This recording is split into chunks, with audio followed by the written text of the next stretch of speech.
I do sometimes wonder, why do we still continue with this disdain of having a well-formulated national security strategy? Because in my opinion, it often leads to counterproductive strategic discourse. Every country has its own way of communication, its own way of policy formulation. I could tell you that it exists, but I have to kill you if I tell you.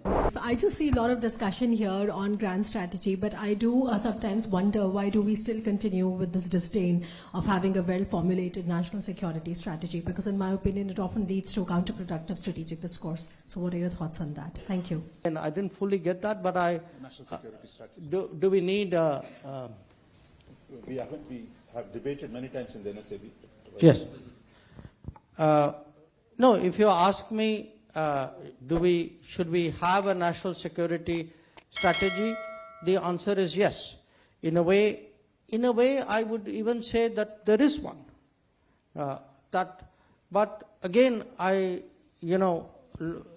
look, every country has its own way of communication, its own way of policy formulation. Because somebody else puts out a document every 3 years or 4 years and says, that is my national security, it is not necessary I follow that model. I could have it, I could tell you that it exists, but I have to kill you if I tell you. So the point is, look, different countries deal with this differently. But there is definitely a very, I would say, if you just look at the fact that we had an NSA institution, come up just about 30 years ago. Okay. Today, if you see how much that institution itself has evolved, that's one indication. But if you look at other ways of decision making and the inputs that go into it, the kind of I